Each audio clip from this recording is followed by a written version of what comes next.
December 18th, 1944. Hour 12. The cold had stopped being cold 3 hours ago. Now it was simply absence.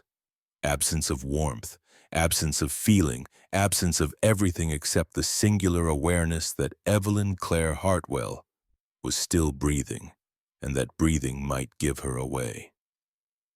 280 meters ahead, through the gray curtain of morning mist hanging over the Hürtgen forest, a German sergeant stood at the edge of a reinforced position.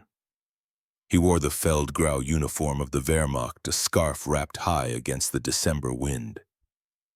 Steam rose from the tin cup in his hands. Coffee, probably. Real coffee, not the burnt grain substitute most German soldiers were drinking by this point in the war.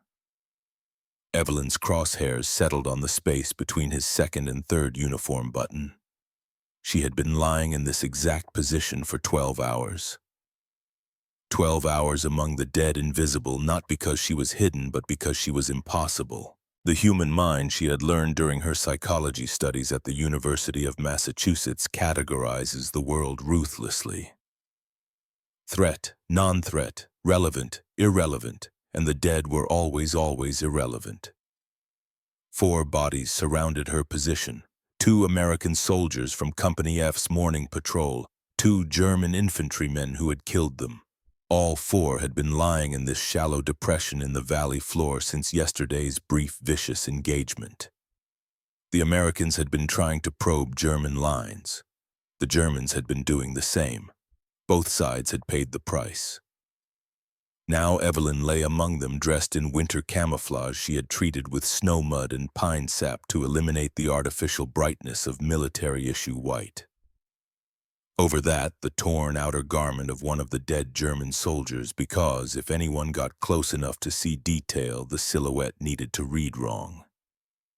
Needed to read confusing. Her M1903 Springfield rifle was wrapped in strips of fabric cut from an abandoned tent, breaking up the clean lines that the human eye naturally tracked. 30 rounds in her ammunition pouch. No more. Weight was the enemy of stillness, and stillness was everything. The sergeant took another sip of his coffee. His breath made small clouds in the frozen air. -8 degrees Celsius when she had crawled into position at 0400 hours. The kind of cold that turned moisture into needles, that made metal burn against bare skin, that could kill you just as efficiently as a bullet if you gave it enough time. Evelyn's breathing was shallow, irregular, matching the random movement of fabric in the wind. Her eyes barely open, tracked without focusing. No concentrated gaze, no hard stare. The Germans across the valley had spent 3 months in these positions. They were veterans of the Eastern Front, survivors of Stalingrad and Kursk. They knew what to look for. A fixed stare could be felt even at this distance. Some primitive part of the human brain could sense when it was being hunted. So Evelyn didn't hunt. She simply observed, watched, waited. The sergeant lowered his cup and turned, gesturing to someone deeper in the German position. A radio operator partially visible behind the reinforced logs. The antenna gave him away, that, and the way he kept one hand pressed to his headset. Communication between positions, coordination, that made him valuable, that made him a target for later. But not now. Now was the German sergeant with his coffee and his comfortable routine and his absolute certainty that nothing in the valley below could harm him. Because everyone knew snipers operated from elevated positions, from cover, from places where they could shoot and move, staying ahead of counterfire and artillery. Everyone knew that no one, absolutely no one, would be insane enough to lie exposed in an open valley for hours at a time in sub-freezing temperatures surrounded by corpses. Everyone knew that, which made it perfect. Evelyn released half a breath. The rifle's scope showed her the sergeant in crystal clarity.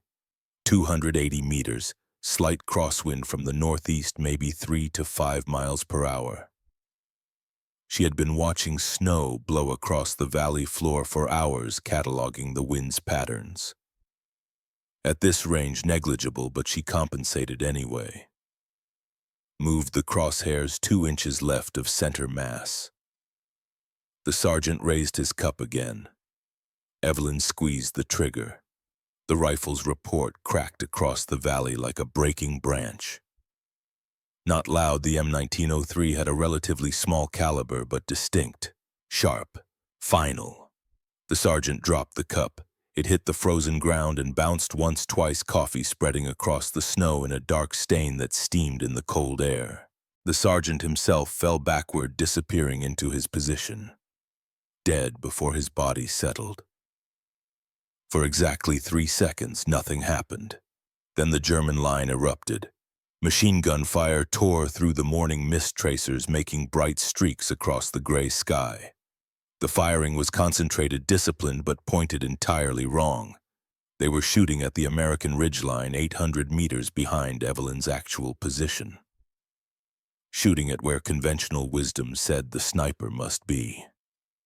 Rifle fire joined the machine guns, then mortars, the heavy crump of shells leaving their tubes, the whistle as they arced overhead toward the American positions. Evelyn could hear the impacts through the frozen ground, feel the percussion waves travel through the earth beneath her. Through her scope, Evelyn watched German soldiers scrambling. Officers shouting orders, men taking cover, scanning the American ridge with field glasses and rifle scopes. One young soldier, barely 18 by the look of him, fired an entire magazine at shadows, his rifle barrel jumping with each shot. No one looked down.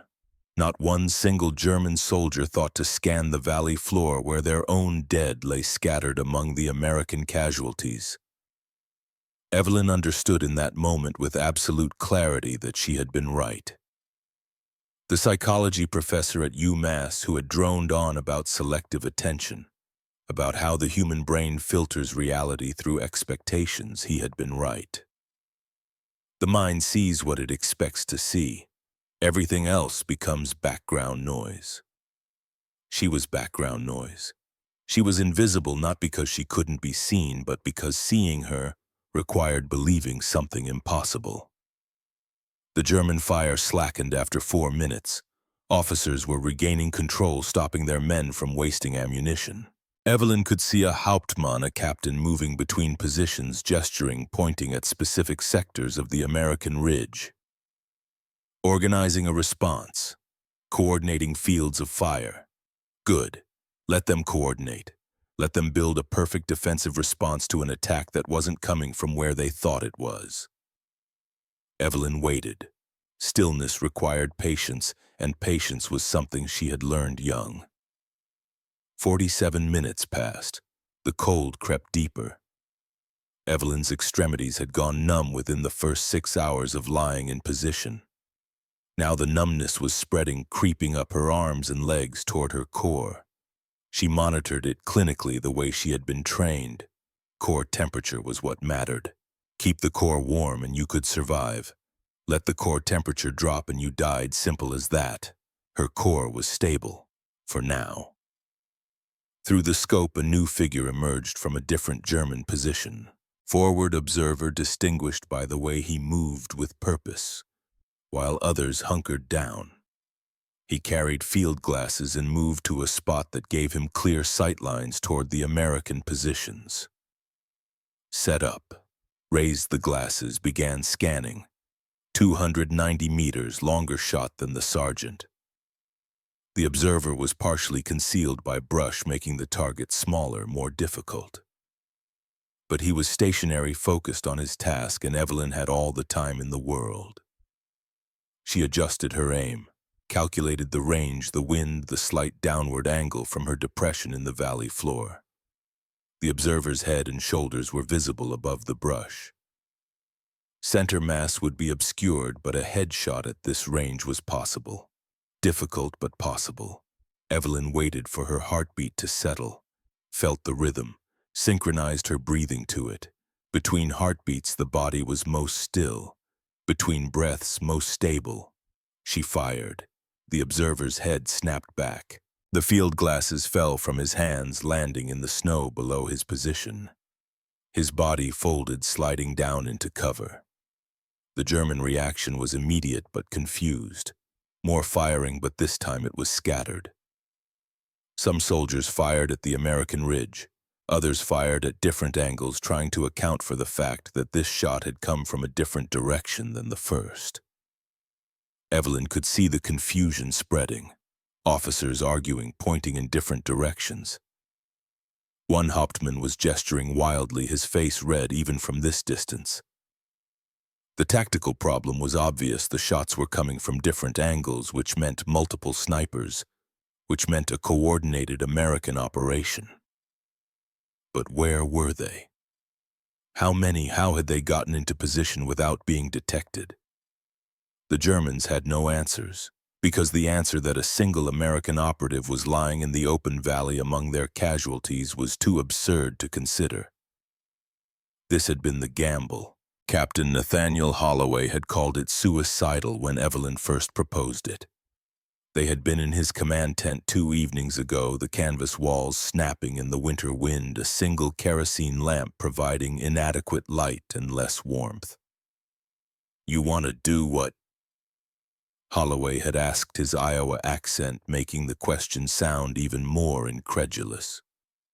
"I want to position myself in the no man's land, between our lines and theirs," Evelyn had said, keeping her voice steady, professional. "Among the casualties from yesterday's patrol action. I'll remain in position for as long as necessary to identify German observation posts, command elements, and key defensive positions." Holloway had stared at her for a long moment. He was 35 years old, with the weathered face of a farmer and the careful eyes of a man who had watched too many soldiers die. "Miss Hartwell, it's Evelyn, or Private Hartwell if you need to maintain protocol." "Private Hartwell," Holloway corrected, though something in his tone suggested he thought the Office of Strategic Services' decision to give her a military rank was questionable at best. "You understand that what you're proposing is suicide. I understand it's unconventional. It's beyond unconventional. It's insane." Holloway pulled out a worn map, spreading it across his field desk. "Look here. The valley between our positions and the German ridge. 200 to 300 meters of open ground. Our casualties from yesterday's patrol are scattered through there. The Germans have clear sight lines from multiple positions. They have machine guns zeroed on every approach. You're talking about crawling out there in darkness, positioning yourself among dead men and staying there, staying absolutely still for hours. Maybe days." "Exactly. In sub-zero temperatures.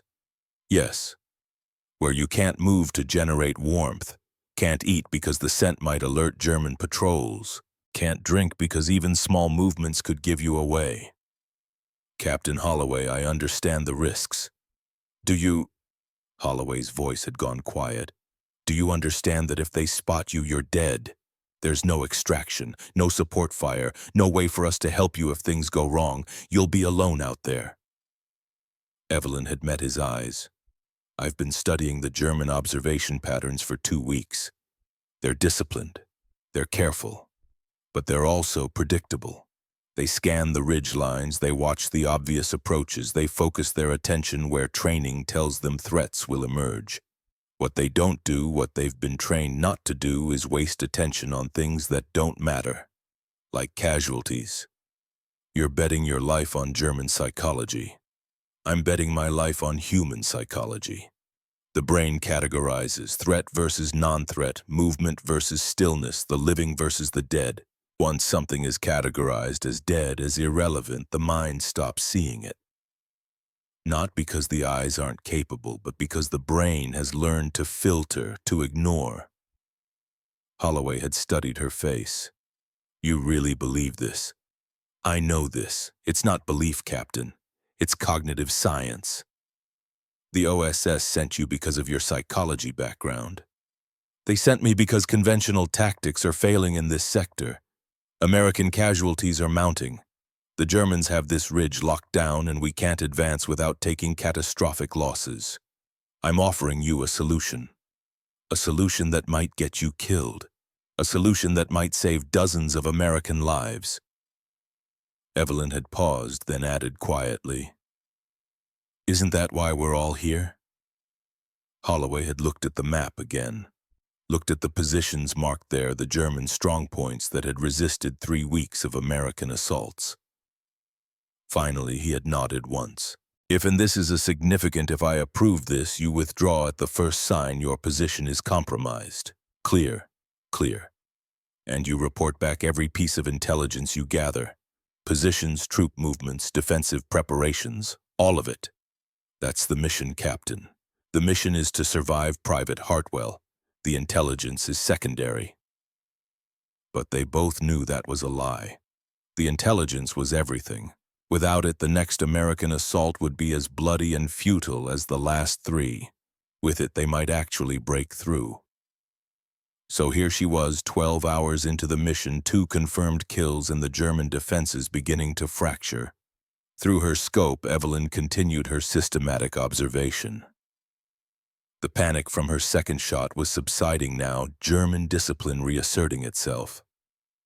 Officers were organizing their men, establishing new observation protocols, but the psychological damage was done. She could see it in how the soldiers moved, quicker, more nervous, checking behind them, scanning angles they hadn't worried about before. Fear was a weapon, and she was learning to use it. By 13:30 hours, Evelyn had cataloged 17 distinct German positions. 3 machine gun emplacements positioned to create overlapping fields of fire.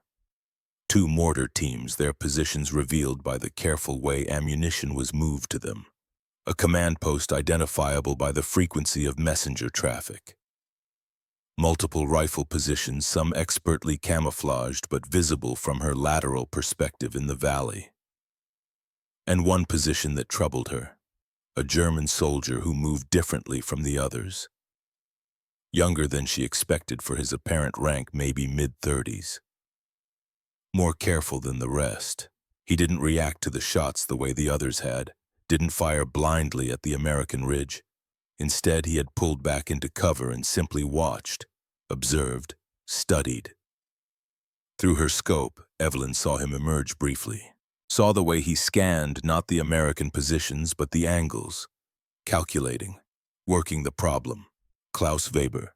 She didn't know his name yet, but she recognized the type. Sniper. Professional. Experienced. The kind of soldier who would eventually realize that the shooting angles didn't match the supposed American positions. Who would start asking questions no one else was asking. He would be a problem. Later. For now, Evelyn had other targets. A German radio operator emerged from a communication trench, moving between positions. He was trying to be quick, trying to minimize exposure, but he had to cross open ground, had to be visible even if only for seconds. Evelyn tracked him, led him by 2 body lengths, squeezed. The operator went down at 260 meters. The radio on his back sparked as it hit the ground circuits, shorting out. Another piece of the German command and control network severed. More firing, more confusion. The Germans were beginning to understand they were facing something unusual. But understanding didn't help them. They still couldn't locate her, still couldn't stop her. Evelyn fired 6 more times throughout the afternoon. A machine gun team leader who exposed himself while directing fire. An ammunition runner carrying grenades to a forward position. A sergeant attempting to restore order among soldiers who were growing increasingly reluctant to expose themselves. Each shot calculated not just for immediate tactical effect, but for psychological impact. Each shot eroding German morale bit by bit. By 1800 hours, the December sun was setting behind the German positions, throwing long shadows across the valley. Evelyn had been motionless in sub-zero temperatures for 14 hours. Her water had frozen solid hours ago. Her rations were untouched. Eating was impossible without movement, and movement was death. 9 shots fired, 9 confirmed hits. The German defensive position was visibly degraded. Soldiers were refusing to move between positions even when ordered. The careful coordination that had made these defenses so effective was breaking down. And then the real test began. The temperature dropped as darkness fell, -12 degrees Celsius, the kind of cold that killed. Evelyn felt it settling into her bones, into the spaces between her ribs, into the hollows behind her eyes. This was the moment Holloway had warned her about, the moment when human physiology would start screaming at her to move, to generate warmth, to do anything except lie still. She controlled her breathing, made it shallow, slow, conserved energy. Her core temperature was what mattered. Everything else was secondary. At 2200 hours, she heard them.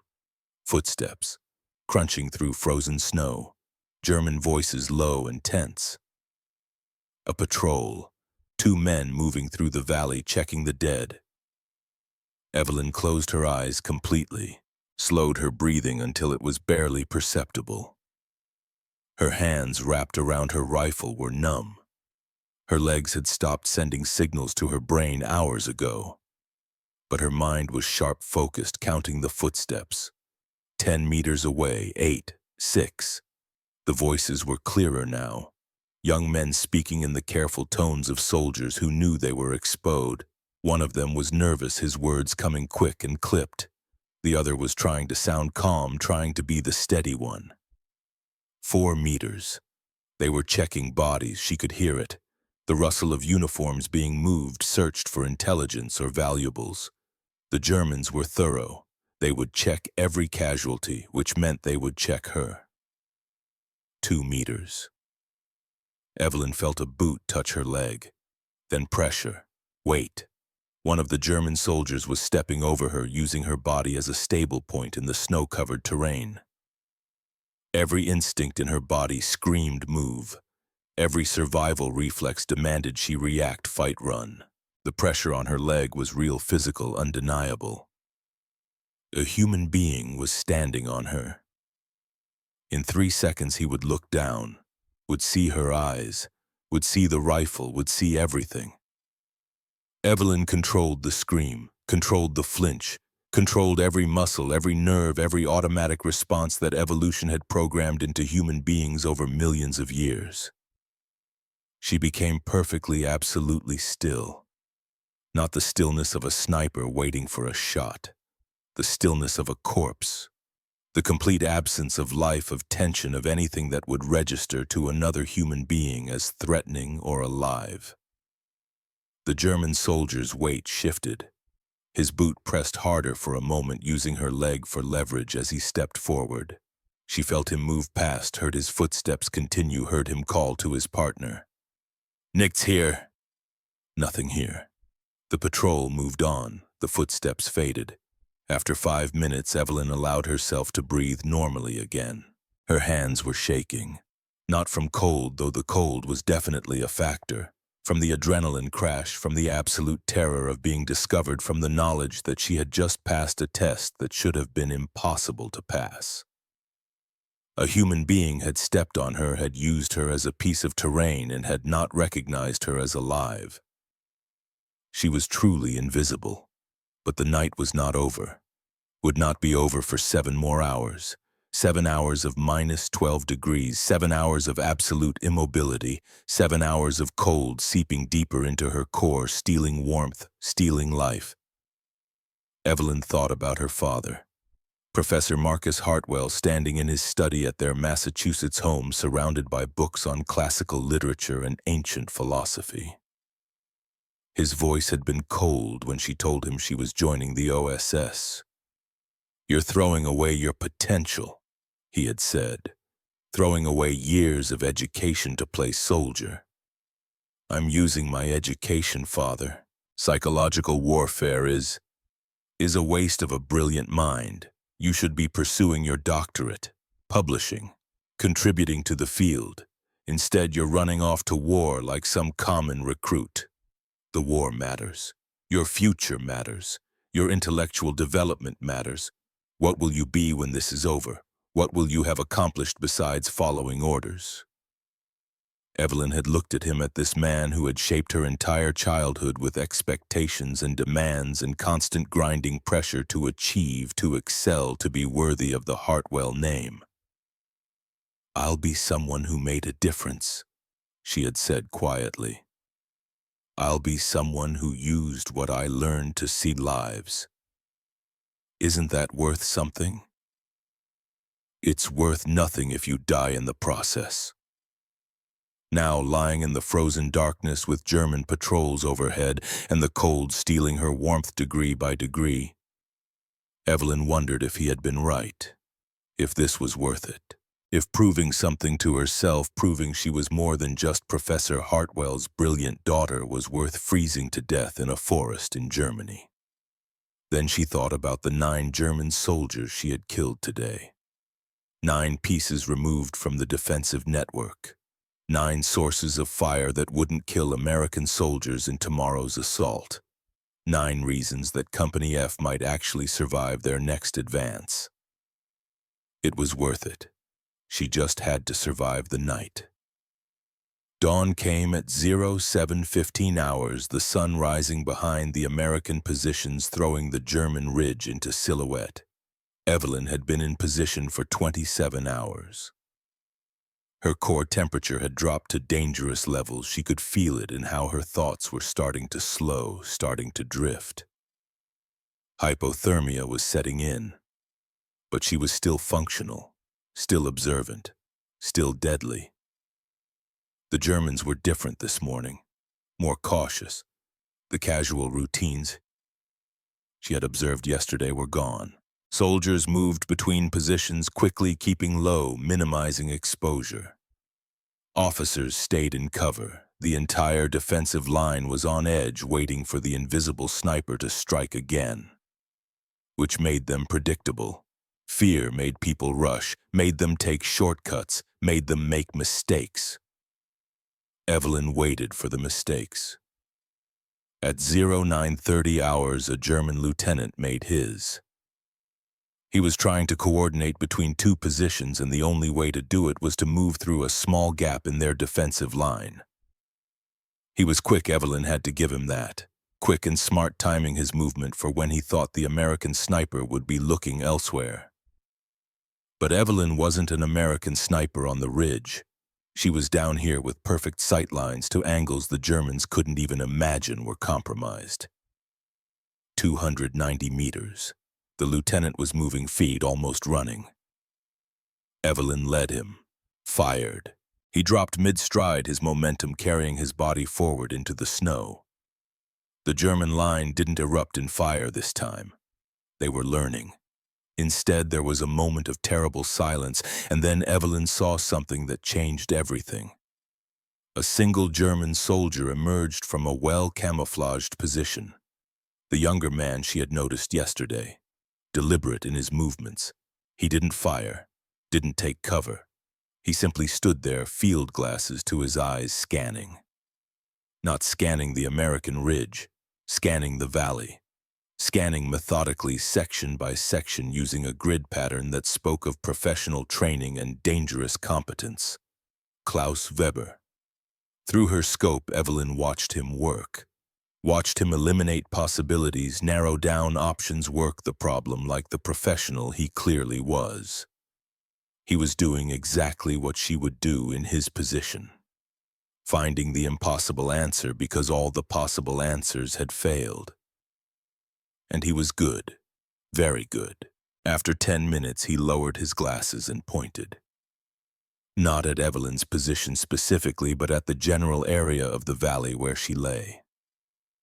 He was gesturing to other soldiers, explaining something, drawing conclusions. He hadn't found her yet, but he was close, closer than anyone else had come. This was the new problem, the intelligent enemy who refused to accept the obvious explanation, who asked the right questions, who trusted evidence over expectation. Evelyn had a decision to make. She could shoot Weber now, eliminate the threat before he eliminated her. But he was in a difficult position, partially concealed, and the shot would be challenging. Miss and she would definitely reveal herself. Hit and the Germans would know their best analyst was dead, which might make them more cautious. Or it might make them angry enough to start searching the valley systematically. Or she could wait. Let Weber keep searching. Trust that her position was still too impossible for even him to believe. It was a gamble. Everything about this mission was a gamble. Evelyn watched Weber through her scope, watched him scan the valley again, slower this time, more careful. His field glasses swept across her position once, twice. And she held her breath, held her stillness, became nothing more than another casualty in a valley full of casualties. Weber lowered his glasses, shook his head, turned back to his position. He didn't believe it. Even looking right at her, he couldn't make himself believe what his eyes were telling him. The impossible remained impossible, and that impossibility was Evelyn's shield. But now she knew that somewhere in the German positions was a soldier smart enough and skilled enough to figure this out. It was only a matter of time. A race between his deductive reasoning and her mission timeline, which meant she needed to work faster.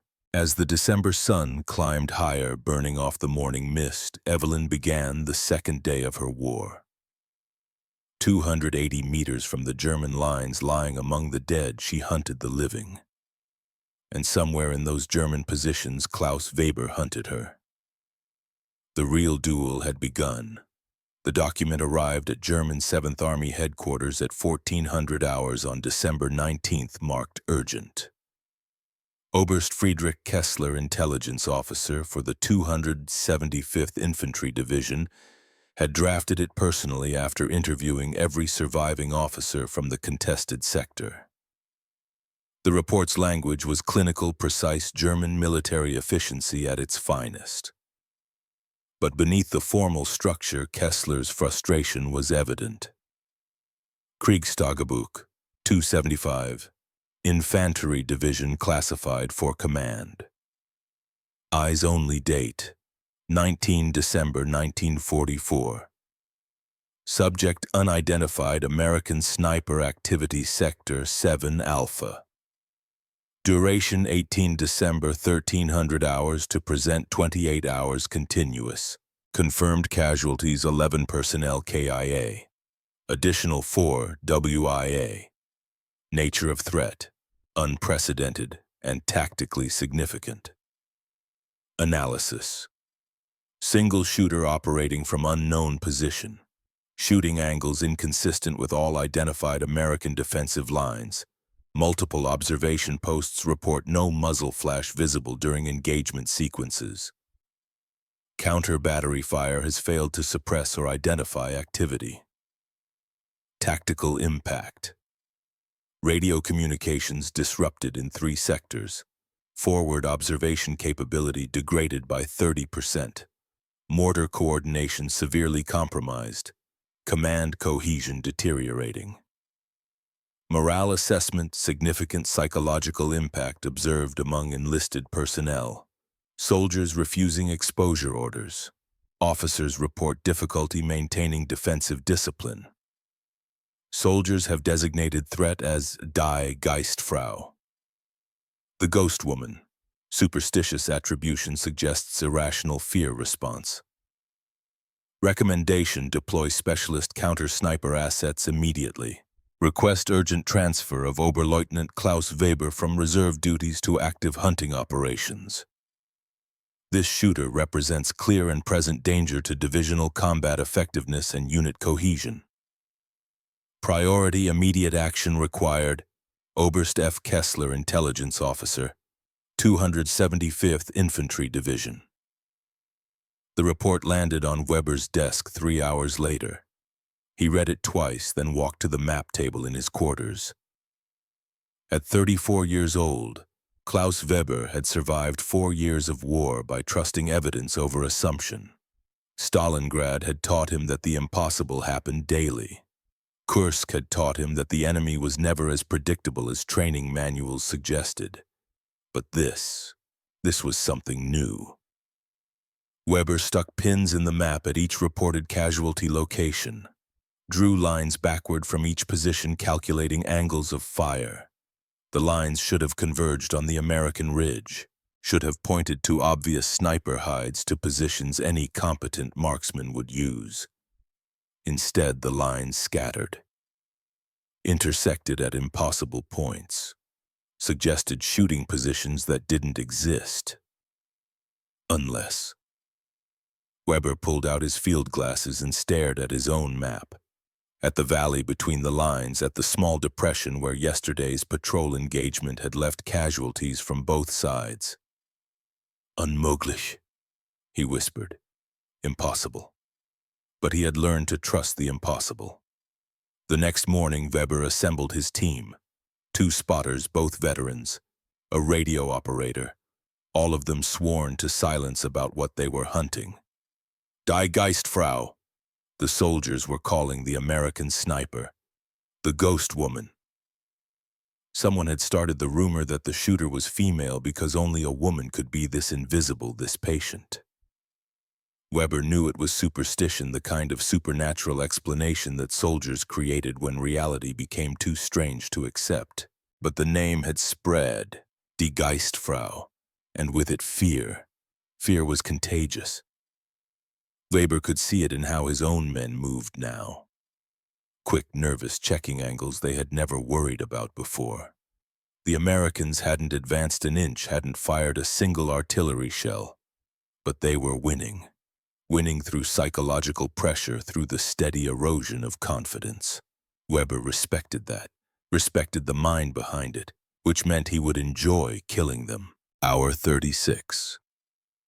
Evelyn's core temperature had dropped to 34 degrees Celsius. She knew this not from any instrument, but from the symptoms. The shivering had stopped 2 hours ago, which was bad. Shivering meant the body was still fighting. When shivering stopped, it meant the body was surrendering. Her thoughts were slower now, coming in fragments instead of clear sequences. She had to concentrate to maintain situational awareness, to track the German positions, to stay mission-focused. And she was seeing things. Her father stood 15 meters away at the edge of the tree line. Professor Marcus Hartwell in his usual tweed jacket and wire-rimmed glasses, looking at her with that expression of profound disappointment she knew so well. "This is what you chose," he said, his voice carrying across the frozen valley with perfect clarity. "This is what you valued more than your education, more than your future lying in the mud among corpses." Evelyn knew it was a hallucination, knew that hypothermia caused altered mental states, that her brain was misfiring as it tried to conserve energy and maintain core functions. But knowing didn't make the vision less vivid. "You're not real," she whispered the words, barely audible even to herself. "I'm as real as your choices," her father replied. "You wanted to prove something, wanted to show you were more than Marcus Hartwell's daughter, more than a scholarship student from Massachusetts. You wanted to matter. I do matter. You're dying in a forest in Germany. You've killed 11 men, 11 human beings who had families, who had futures. For what? For intelligence that will save a few American soldiers, for a mission that no one asked you to volunteer for." The moral weight of it pressed down harder than the cold. 11 men dead by her hand now. She had tracked each one clinically, professionally. Sergeant with coffee cup, forward observer, radio operator, lieutenant, machine gun team leader, ammunition runner, another sergeant, 2 more riflemen, communications specialist, the German officer she had shot this morning. 11 men who had been alive 48 hours ago. 11 men whose last thoughts she would never know, whose families would receive telegrams, whose deaths were her responsibility. "War requires killing," Evelyn said, but her voice lacked conviction. "War requires nothing," her father's hallucination replied. "Human beings choose war, choose killing. You chose this. Own it." "I'm saving lives by taking them. Does that make you a hero or a murderer? Can you tell the difference anymore? Evelyn closed her eyes, tried to focus on breathing, on the mission, on anything except the philosophical abyss opening beneath her. When she opened her eyes again, her father was gone, but the question remained. What was she becoming? The pain helped ground her. Her frostbitten fingers felt like they were being stabbed with hot needles every time blood tried to circulate. Her toes had gone beyond pain into a numbness that frightened her more than the pain had. The medics had warned her about this. Frostbite progression, tissue death, potential amputation if she survived. If, through the scope movement. Germans changing positions for the midday rotation. Predictable, just like she had catalogued. They moved in patterns, and patterns could be exploited. A German communications specialist emerged carrying equipment toward a forward position. Young, maybe 20. Moved with the nervous energy of someone who knew he was exposed but had orders to follow. Evelyn tracked him. 295 meters. Clear shot despite partial brush cover. She fired. The specialist fell across his equipment, blood mixing with snow. The radio he'd been carrying sparked and died. Another thread in the German communications network severed. Through her scope, Weber reacted. Saw him drop into cover immediately, saw the field glasses come up, saw him scanning. Not the ridge this time. The valley. He was learning. Good. Let him learn. Let him work the problem. It would make her eventual victory that much more satisfying, or her death that much quicker. Through his field glasses, Klaus Weber studied the valley systematically, grid by grid, eliminating possibilities. He had narrowed the search area to a section approximately 60 meters wide by 40 meters deep. Somewhere in that space, the American sniper was concealed. Had to be. The angles demanded it. But where Weber had already scanned the area 3 times, saw nothing unusual. Dead soldiers from yesterday's engagement, snow-covered ground, scattered equipment, the kind of terrain every battlefield accumulated the detritus of violent death.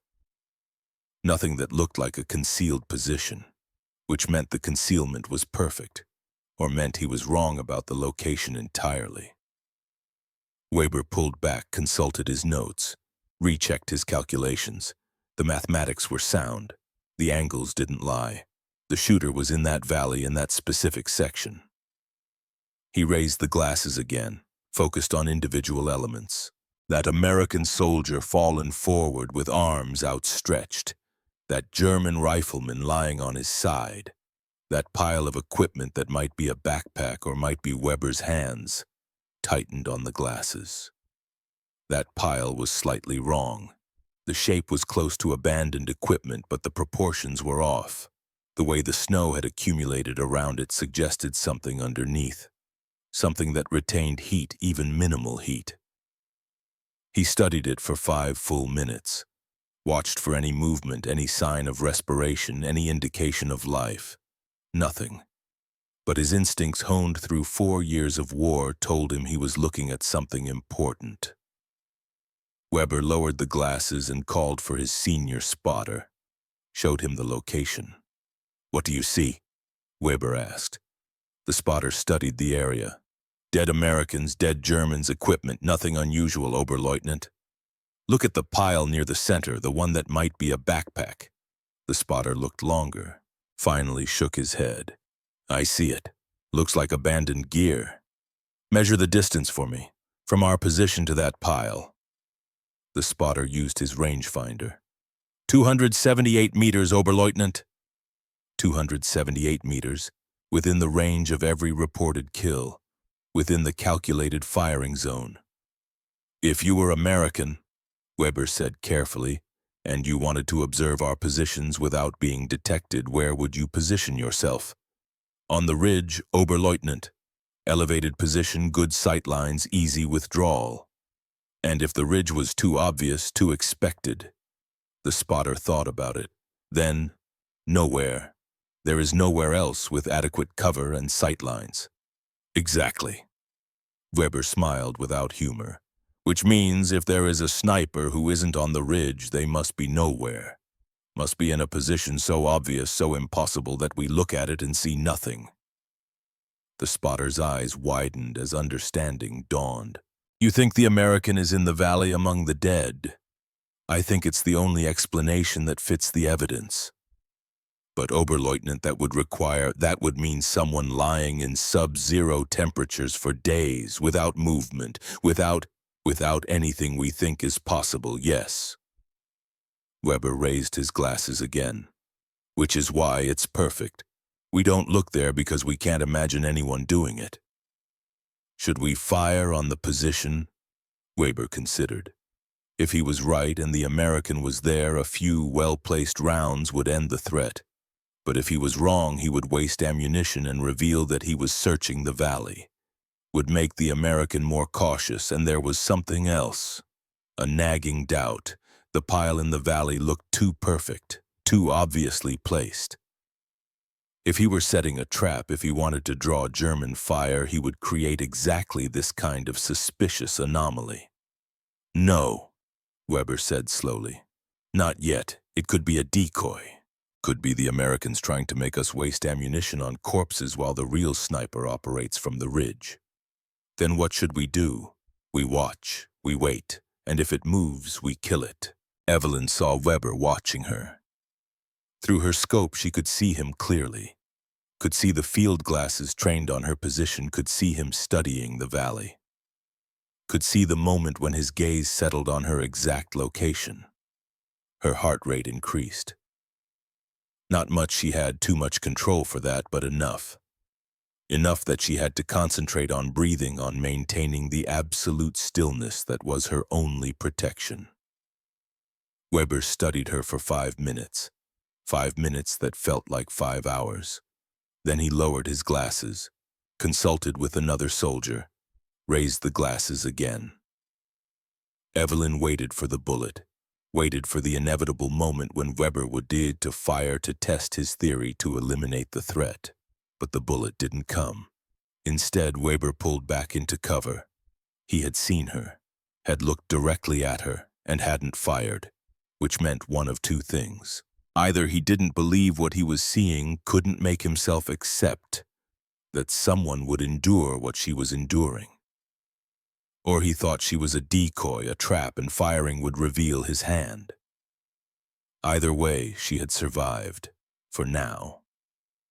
But Weber was the new variable in her equation, the intelligent enemy who asked the right questions. He would keep looking, keep analyzing. And eventually he would find an answer he believed. Evelyn needed to remove him from the equation. The problem was geometry. Weber's position was well concealed, protected by reinforced logs and careful camouflage. She could see him when he exposed himself to observe. But those exposures were brief, unpredictable. A shot at him would be difficult, low percentage. But Weber wasn't working alone. Through her scope, Evelyn identified his spotter. Younger man, less experienced, positioned slightly forward of Weber's hide to give better sight lines. The spotter was more exposed, more careless. He didn't have Weber's instincts, didn't have his caution. 240 meters, clear shot. The spotter was focused on the American ridge, scanning with field glasses, not expecting death from the valley below. Evelyn made the calculation. Killing the spotter wouldn't eliminate Weber, but it would blind him, would force him to operate without his eyes, without the second set of observations that made counter-sniper work effective. And it would send a message. You found me, you looked right at me, and you still failed. Evelyn centered the crosshairs. The spotter was stationary, focused on his task. Perfect target. She fired. The spotter's head snapped sideways. His body fell back into the position out of sight. The field glasses tumbled from his hands, landing in the snow below. Through the scope, Evelyn saw Weber react, saw him drop into cover, saw the moment of shock as he processed what had just happened. His spotter, his protection gone in an instant. And the shot had come from the valley, from exactly where Weber had been looking. Evelyn could almost see the realization crossing Weber's face. The confirmation of his theory, the validation of his impossible conclusion. She wasn't a decoy. She was real. She was there in that valley doing what no one should be able to do. Weber disappeared completely into his hide. Didn't expose himself again. Good. Let him hide. Let him sit there knowing that he had found her but couldn't kill her. Knowing that she was out there invisible and deadly and there was nothing he could do about it. Evelyn allowed herself a small, grim satisfaction. Then she returned to hunting. 12 confirmed kills now. The afternoon was young. The German defensive network was bleeding expertise. Every kill Evelyn made removed not just a body but knowledge. Experience. The kind of institutional memory that kept military units functioning under stress. A mortar observer who had survived Stalingrad, who knew how to call fire with deadly precision, gone. 290 meters, clean shot through a gap in his cover. A machine gun team leader who had been teaching younger soldiers proper fields of fire eliminated. 310 meters, partial concealment. Evelyn waited for him to shift position, then took the shot, a supply runner bringing ammunition forward, someone who knew the communication trenches intimately, killed mid-stride, 260 meters, moving target. She led him perfectly. A sergeant with 20 years of service attempting to restore order among men who were losing their nerve, shot while standing in the open trying to lead by example, 270 meters. Each loss reverberated through the German line. Not just the tactical impact of one fewer soldier, but the psychological trauma of watching expertise die, of seeing the soldiers you relied on, the ones who kept you alive, picked off one by an enemy you couldn't see, couldn't fight, couldn't stop. By 1500 hours, Evelyn had fired 20 shots over 36 hours. 20 confirmed kills. The German 275th Infantry Division, veterans of the Eastern Front, was disintegrating. But not quietly. Through her scope, Evelyn saw officers arguing, saw soldiers refusing orders, saw the careful defensive coordination that had held this ridge for 3 months collapse into frightened men trying to survive. At 1700 hours, she observed something significant. German soldiers were preparing for withdrawal. She could see it in the way they were packing equipment, consolidating ammunition, preparing defensive positions to the rear. They were abandoning the ridge, giving up positions they had held for 3 months, because one person with a rifle and an impossible plan had made those positions untenable. Captain Holloway had been right. One person could change a tactical situation. Just not in the way anyone expected. But as Evelyn watched the German withdrawal preparations, she felt her body failing. 42 hours in -12-degree temperatures. 11 pounds of body weight lost to dehydration and metabolic strain. Frostbite advancing up her fingers and toes. Core temperature in the danger zone. She had won, but the victory was killing her.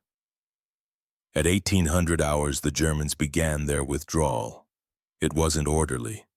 Wasn't the disciplined tactical movement that German training demanded. The soldiers were bunching together for security, moving too fast, abandoning proper intervals. They were routed, not by superior force, but by psychological pressure they couldn't resist.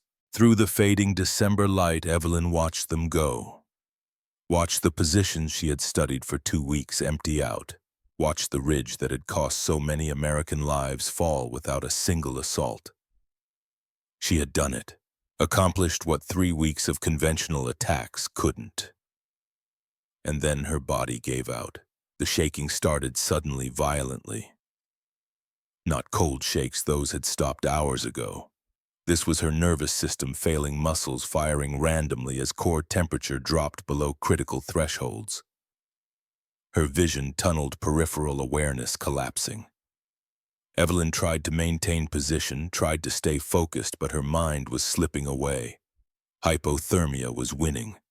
The cold she had endured for 42 hours was claiming its price. She thought about trying to crawl back to American lines, but her legs wouldn't respond to commands.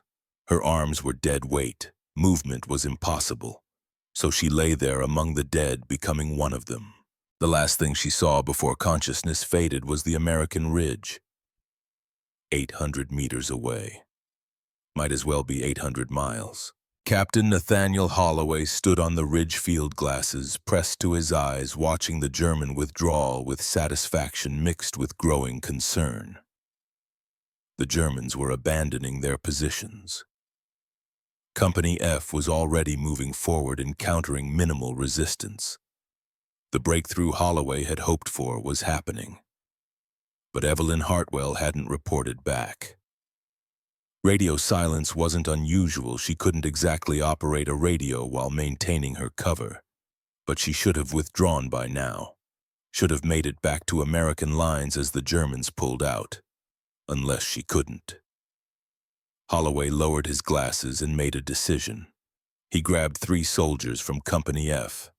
"With me, Valley Floor. We're looking for Private Hartwell." They found her 20 minutes later, lying exactly where she had been for the past 42 hours. At first, they thought she was dead. Her skin was gray, her breathing so shallow it was barely detectable. Her hands were frozen to her rifle fingers, locked in rigor around the stock. The medics had to carefully pry her fingers open one at a time. Had to work slowly to avoid breaking frozen tissue. Got her onto a stretcher, covered her with every blanket they could find, started the careful process of rewarming. That was the only chance against severe hypothermia. Holloway found her notebook in her gear, opened it. Inside were detailed sketches of 17 German positions, complete with firing angles, estimated troop strength, and tactical notes. Intelligence that would make the next phase of the American advance possible.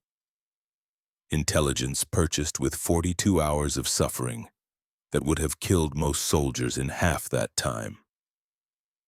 "Will she make it?" Holloway asked the senior medic. "Core temperature is 34 degrees. That's critical hypothermia. Frostbite is severe. Dehydration is life-threatening, but she's young, she's strong, and she's still fighting." The medic looked up. "What the hell was she doing out there, Captain?" "Winning the war," Holloway said quietly. "One impossible mission at a time." They carried Evelyn back to American lines as Company F secured the German ridge. By 2300 hours, American forces occupied positions that had resisted 3 weeks of assaults. Total American casualties during the operation: 4 wounded, none killed. German casualties over 42 hours. 37 confirmed dead, most of them leaders and specialists. The kind of losses that destroyed unit cohesion and couldn't be quickly replaced. All because one woman had understood that the greatest camouflage wasn't hiding from the enemy. It was making the enemy unable to believe what they were seeing. 24 hours later, Evelyn regained consciousness in a field hospital. Her hands were bandaged. Her feet were bandaged. IVs ran into both arms, pumping warm fluids into her core. The pain was extraordinary, a full-body agony as frozen tissue came back to life. Captain Holloway sat beside her cot. "Welcome back," he said. Evelyn tried to speak. Her throat was too damaged from dehydration and cold. She managed a whisper. "Mission status complete. Ridge is ours. Your intelligence made it possible. Division Command wants to give you a medal. OSS wants to promote you. I want to know if you've completely lost your mind." Evelyn almost smiled. "Jury's out. The doctors say you'll recover. Frostbite is severe but manageable. No permanent damage if we're lucky. You'll be evacuated to rear area hospitals for treatment." "No." Holloway leaned forward. "Evelyn, you almost died. You pushed your body past any reasonable limit. You need medical care. I need 4 hours of sleep and a hot meal." "That's not funny. It's not a joke."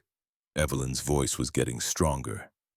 "The gap we created in the German line. It won't stay open long. They'll reinforce. We need to exploit it now. We are exploiting it. Company F is advancing as we speak. They'll face the same problem we had, German positions they can't see, defenses they can't identify, unless someone provides intelligence on what they're facing. Holloway stared at her. You can't be serious. I'm completely serious. The technique works, Captain. It works better than anything else we've tried. One more mission, one more ridge, then I'll accept evacuation. The answer is no, absolutely not. You're in no condition. I'm in the only condition that matters. I know how to do this. I know what works. How many Americans will die if I don't? It was the same argument she had used 3 days ago, the same logic, the same appeal to saving lives. And Holloway, damn him, knew she was right. 4 hours sleep, he said finally. Hot meal, full medical evaluation. If, and this is a significant, if the doctors clear you, we'll discuss it. But I want it on record that I think this is insane. Noted. Evelyn closed her eyes. The pain was fading as the morphine kicked in. Captain? Yes. Weber. The German sniper. He found me. Looked right at me through his field glasses. But he didn't shoot. He didn't believe it. Thought I was a decoy. Reported me as an American trick. Evelyn's voice was fading as sleep claimed her. The impossible saved my life. Then let's hope the impossible keeps working, Holloway said, because you're about to ask it to perform one more miracle. He sat there watching her sleep, this 22-year-old woman who had revolutionized infantry tactics through sheer audacity and psychological insight, who had killed 37 German soldiers in 42 hours, who had accomplished what battalions couldn't, who was already planning to do it again. Holloway didn't know whether to recommend her for the Medal of Honor or a psychiatric evaluation. Possibly both. Outside the hospital tent, December wind howled across the Hürtgen forest. Somewhere 800 meters to the north, German forces were regrouping, reinforcing, preparing new defensive positions. In 4 hours, Evelyn Hartwell would wake up and prepare to do the impossible one more time. The ghost was hunting again. December 21st, 0300 hours. Evelyn Claire Hartwell crawled into the darkness for the second time in 4 days. Her hands were still bandaged from frostbite. Her feet were numb in ways the medics said might be permanent. She had lost 11 pounds in 42 hours, and her core temperature had only returned to normal 6 hours ago. But she was crawling. The new position was different from the first. The terrain here was more challenging, a steep slope where erosion had carved a natural hollow into the hillside. German forces of the 89th Infantry Division held the ridge above. Better trained than the 275th, better equipped, more disciplined. They had also been warned about Die Geistfrau, which meant Evelyn needed to be more than invisible. She needed to be impossible enough that even warned soldiers wouldn't believe their eyes. The crawl took 2 hours to cover 300 meters. Every movement was agony. Her frostbitten hands screamed as she pulled herself forward. Her feet wrapped in extra layers of cloth dragged behind her like dead weight. But by 0500 hours, she was in position. This time, she didn't just camouflage herself. She buried herself. Used real snow, packed it around her body, over her legs, across her torso. Left only her face and rifle scope exposed.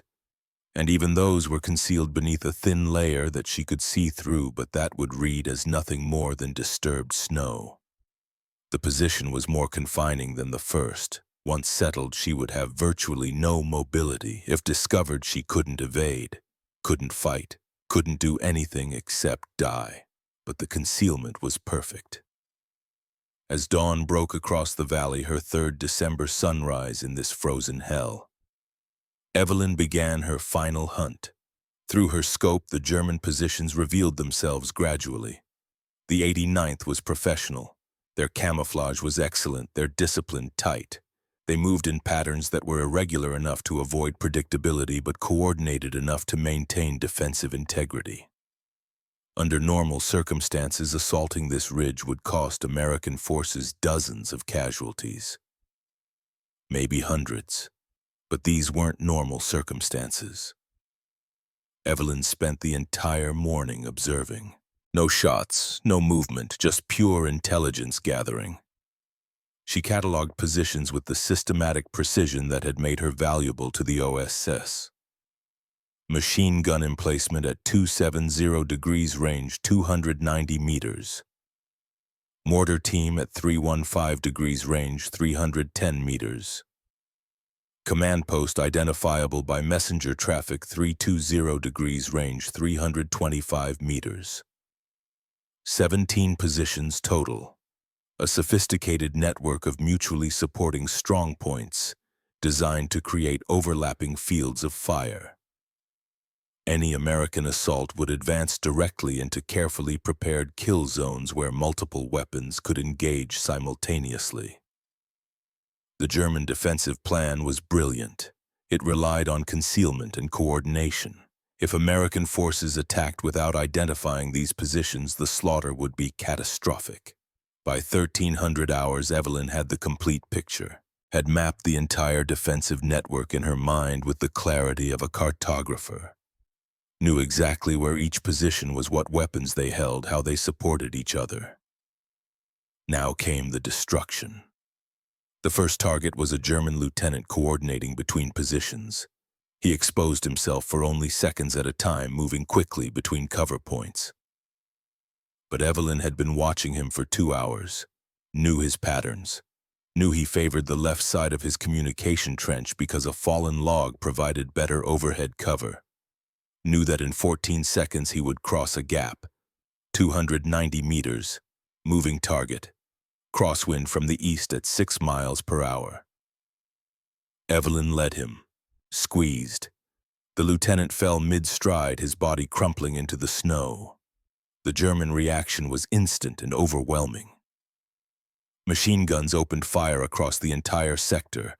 Artillery shells began falling on suspected American positions.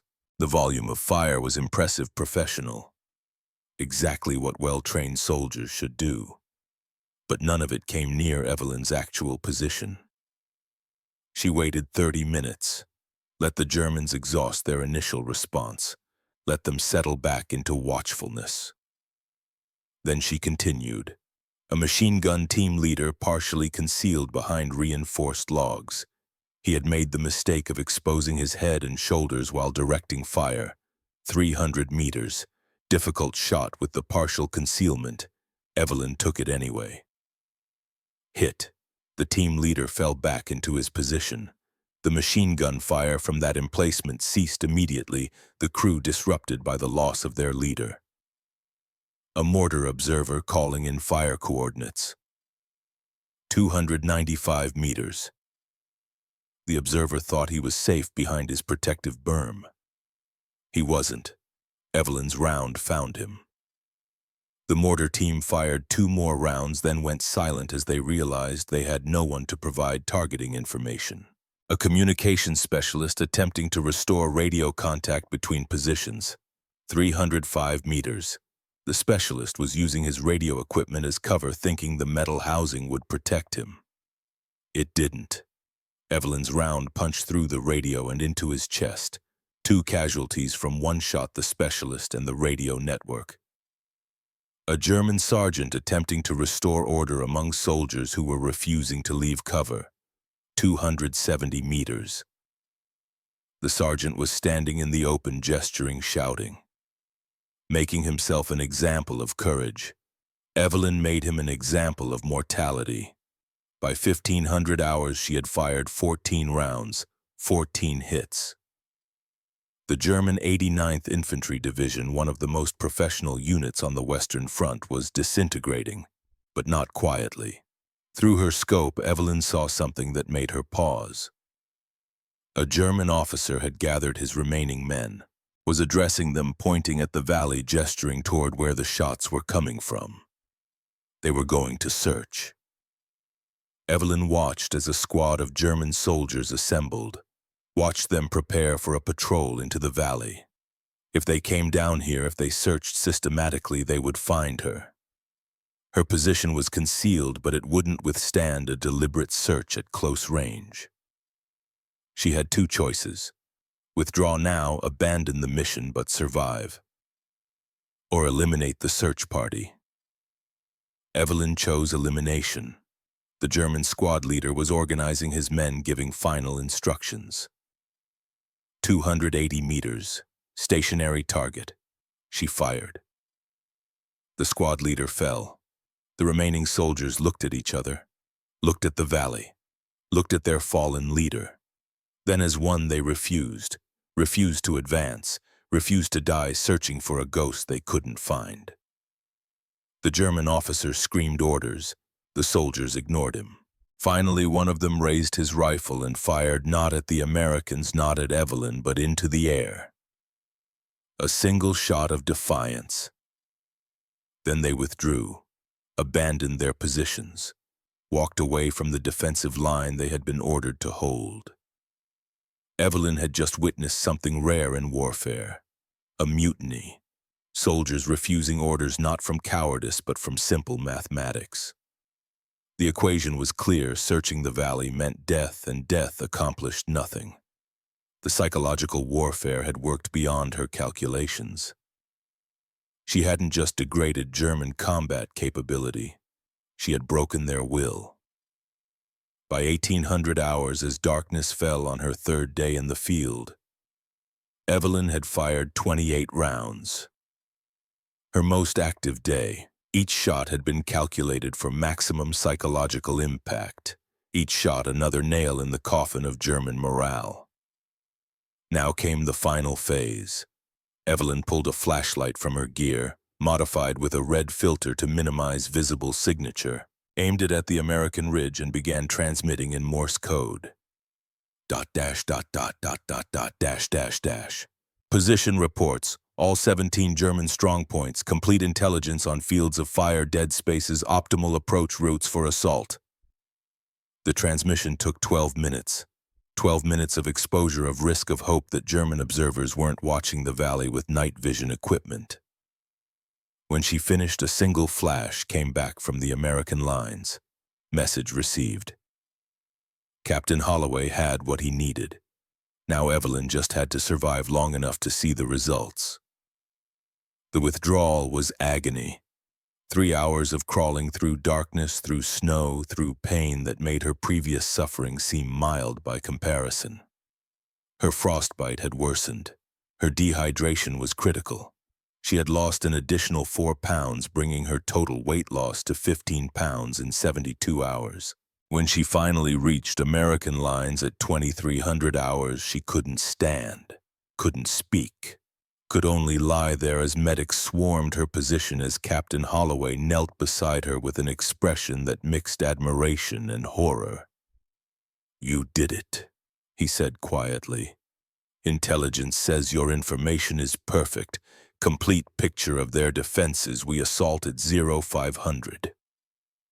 Evelyn tried to respond, managed only a nod. "You're being evacuated immediately. Field hospital first, then rear area facility. The doctors say." Evelyn grabbed his arm with her bandaged hand. The grip was weak, but the intent was clear. "Results," she whispered. "Tell me results." "I will," Holloway promised. "I will." They carried her to the hospital tent as artillery fire began falling on German positions. Preparation for the dawn assault. The last thing Evelyn heard before the morphine claimed her was the sound of American guns. The sound of victory. December 22nd, 0500 hours. Company F advanced under cover of darkness using the routes Evelyn had identified. They bypassed the strongest German positions. Concentrated force at weak points only she had recognized. Achieved complete tactical surprise. By 0800 hours, the objective was secured. American forces occupied positions that should have cost them days of fighting and dozens of casualties. Actual cost: 4 wounded, none killed. German casualties 68 over 3 days. Evelyn's personal count: 20 kills on day 1, 20 more on day 2, 28 on day 3, 68 confirmed kills, most of them leaders, specialists, the kind of soldiers who couldn't be quickly replaced. The kind of losses that destroyed unit cohesion and combat effectiveness. 17 prisoners captured. All of them shell-shocked, terrified, talking about Die Geistfrau who could see everything and kill anyone. The intelligence officer who debriefed them filed a report that would eventually reach OSS headquarters in Washington. The report noted that the German prisoners showed symptoms consistent with extreme psychological trauma. Several refused to believe the sniper had been a single person. One insisted it had been a supernatural entity, a forest spirit punishing them for invading its territory.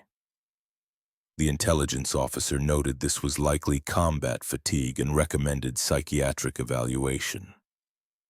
He had no idea how close to the truth the German soldier had been. Not supernatural, but certainly beyond normal human capability. 3 days later, in a field hospital 30 kilometers behind the front lines, Evelyn received visitors. Captain Holloway arrived first, carrying a wooden box and an official-looking document. "The Silver Star," he said, opening the box to reveal the medal, "for gallantry in action against an enemy of the United States. The citation is classified. OSS operations don't get public recognition, but the medal is real. 68 confirmed casualties. Intelligence provided enabled successful advance across a critical sector. You accomplished what 3 weeks of conventional operations couldn't." Evelyn looked at it without touching. Her hands were still too damaged for fine motor control. "Division Command wants to know if you can do it again," Holloway continued. "If the technique is replicable." "It's replicable," Evelyn said, her voice still rough from dehydration damage. "The psychology is sound. The tactics work. But it requires the right person. Someone who understands cognitive biases. Someone who can endure extreme physical hardship. Someone willing to become invisible by becoming impossible. Someone like you. Someone trained by me. The OSS should develop this into doctrine. Psychological warfare combined with extreme fieldcraft. It's more effective than anything we've tried." Holloway nodded slowly. "They're already talking about it, about creating specialized training programs, about incorporating your methods into sniper schools and reconnaissance doctrine. You've started something, Evelyn, something that will outlast this war." "Good." Evelyn closed her eyes. "That makes it worth it." "Does it?" Holloway asked quietly. 68 men dead. Your hands may never fully recover. You have nightmares. The medics hear you screaming. Was it worth that price?" Evelyn opened her eyes, met his gaze. "Those 68 would have killed how many Americans? How many of our soldiers came home because I stopped them? That's the equation, Captain. That's always the equation in war. You sound like you've made peace with it. I sound like someone who doesn't have a choice. The kills are mine. The responsibility is mine. All I can do is make sure they meant something." Holloway was quiet for a moment. Then, "There's something else you should know. We captured a German Oberleutnant, senior NCO counter-sniper specialist, Klaus Weber. He asked to speak with whoever killed his spotter. Said he had information to share." "What did you tell him?" "That we'd consider it. Do you want to meet him?" Evelyn thought about it, about the man who had hunted her, who had been smart enough to find her but not quite able to believe what his eyes told him. "No," she said finally. "Let him wonder. Let him spend the rest of his life asking if it was real. That's a better ending than any conversation we could have." Holloway smiled slightly. "You're a cruel woman, Evelyn Hartwell. I'm a practical one. Mystery is more powerful than revelation." 40 years later, May 1984. Professor Evelyn Hartwell sat in her office at Wesleyan University, grading papers on cognitive psychology and visual perception. At 62, she was one of the university's most respected faculty members. Her research on selective attention and cognitive bias had influenced everything from advertising to military training to eyewitness testimony protocols. Students knew her as demanding but fair. Colleagues knew her as brilliant and occasionally difficult. None of them knew what she had done in the winter of 1944. The Silver Star was in a box in her closet. She never displayed it, never talked about it. The war had been classified when it happened and remained classified in her mind.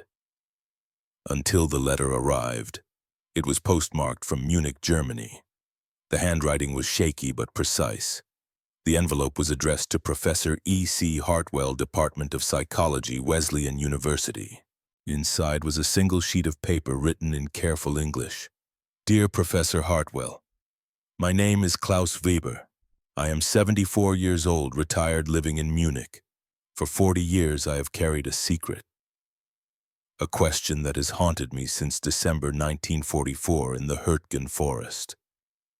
I was the Oberleutnant who hunted you, who calculated the angles and concluded the impossible, who looked through my field glasses on December 19th at 1500 hours and saw you lying among the dead at 278 meters. I saw you. I know I saw you. But I reported you as a decoy, told my commander it was an American mannequin designed to draw fire, because what I saw was impossible. No human being could lie in -12-degree temperatures for days. No one could endure what you endured. I was wrong. You were real. You killed my spotter Gefreiter Hans Müller. He was 19 years old, a good boy from Bavaria. You killed him because he was my eyes, and without him I was blind. It was brilliant tactics, I respect that. War is chess played with lives. But I must tell you something I have never told anyone. After you shot Müller, I continued searching, continued studying the valley, and at 1600 hours I found you again, focused my field glasses on the exact depression where you lay. Saw the outline of a human form. Saw the subtle rise and fall of respiration. I had you. Perfect shot. 300 meters, I could have ended it. But I did not fire, not because I didn't believe you were there. By then I knew with certainty that the American Die Geistfrau was real, was in my sights, was vulnerable. I didn't fire because I could not make myself kill someone doing something so impossible, so audacious, so utterly beyond normal human capacity. You were not a soldier to me in that moment. You were a force of nature, a demonstration that human beings could transcend every limitation if they had sufficient will. Killing you would have been like killing a miracle, so I lowered my rifle, told no one. Let you continue your work, and when we withdrew, when we abandoned positions we had held for months, I knew it was because of you, because one person had accomplished what battalions could not. I have lived 40 years knowing I let you live, knowing that decision might have cost German lives. Knowing I chose honor over duty, I do not regret it. You taught me something, Professor Hartwell. You taught me that the greatest weapons are not technological, they are psychological. The ability to make the enemy doubt reality itself, to make them see you and not believe what they see. Your brilliance was not the marksmanship, it was making us doubt our own eyes. I am dying now. Cancer.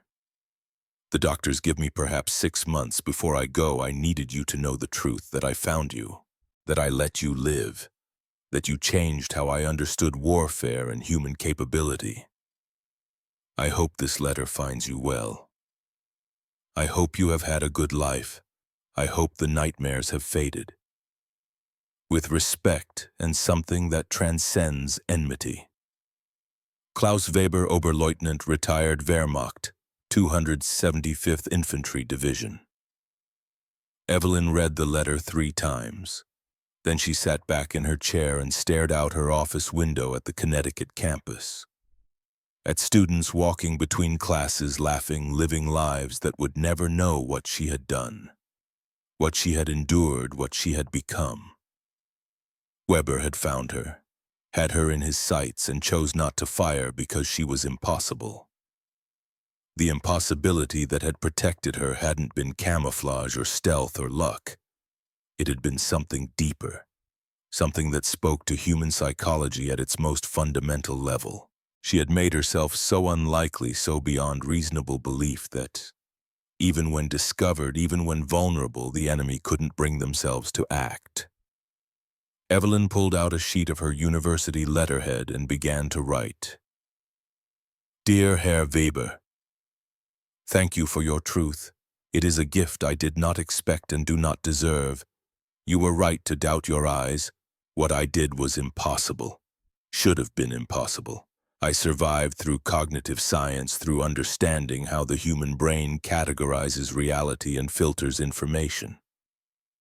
I made you doubt reality, and in that doubt I found my shield. You say you let me live because I represented something beyond normal warfare. I appreciate that. But I think there is another truth. You let me live because you understood that killing me would prove nothing. The technique would survive. The knowledge would spread. Killing the practitioner would not stop the practice. You were right. The methods I developed in those 3 days have influenced military doctrine for 40 years.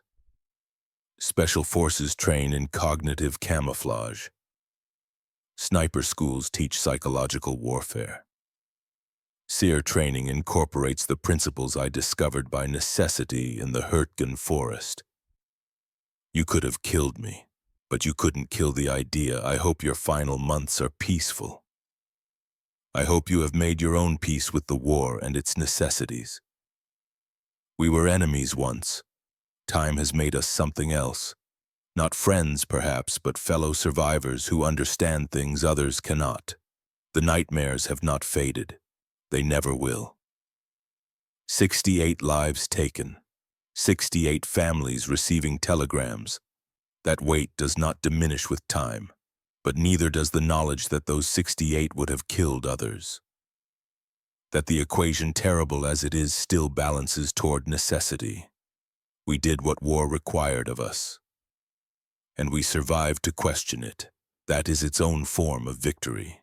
With respect and understanding, Evelyn Claire Hartwell, Professor of Psychology, Wesleyan University. She mailed the letter that afternoon. Weber would be dead before he could reply. The 6-month prognosis was optimistic for terminal cancer. But he would know that she understood, that the impossible had recognized the impossible. That evening, Evelyn taught her final class of the semester. Advanced Cognitive Psychology, 40 students, most of them seniors preparing for graduate work. The topic was selective attention and cognitive filtering.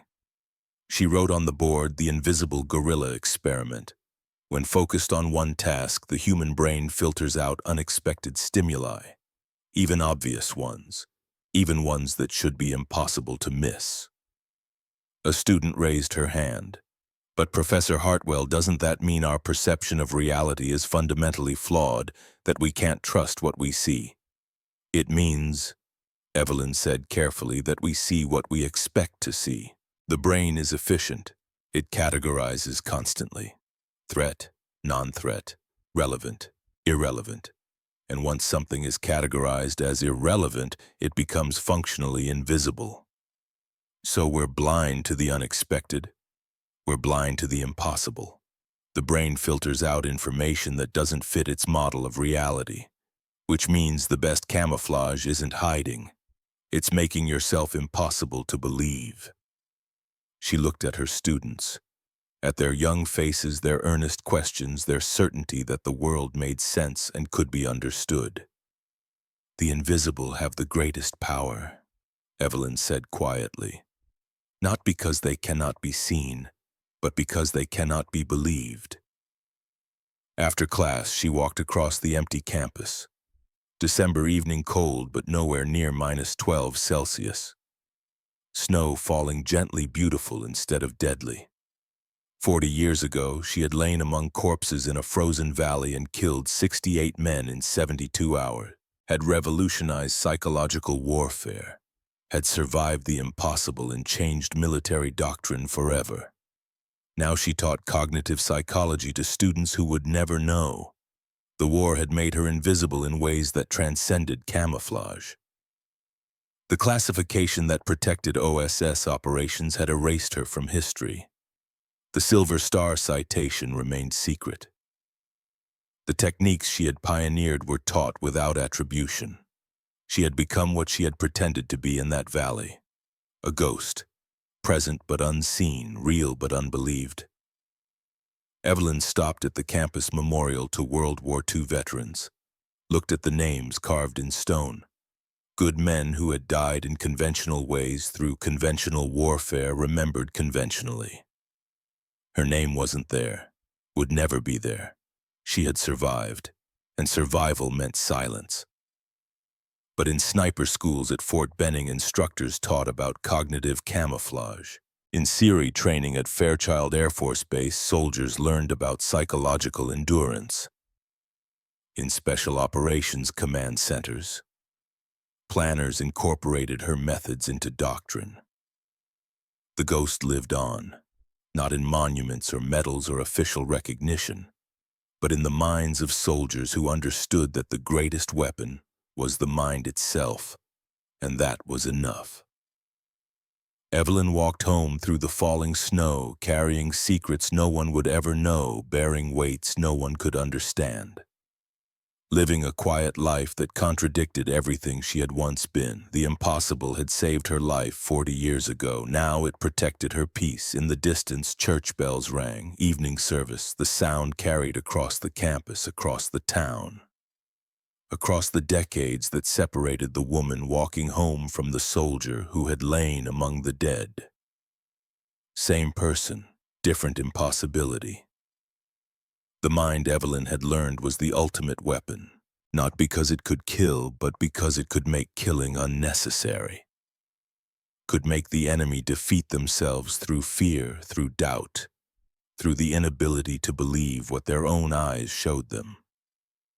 She had proven that in December 1944. She proved it every day by living a normal life while carrying extraordinary knowledge. The invisible remained invisible. The impossible remained impossible. And the ghost of Hurtgen walked freely through a world that would never know her name. Somewhere in Munich, Klaus Weber received a letter. Read it once, smiled slightly, then closed his eyes for the final time, knowing that the impossible had acknowledged the impossible. Two soldiers who had transcended war had found peace in mutual understanding.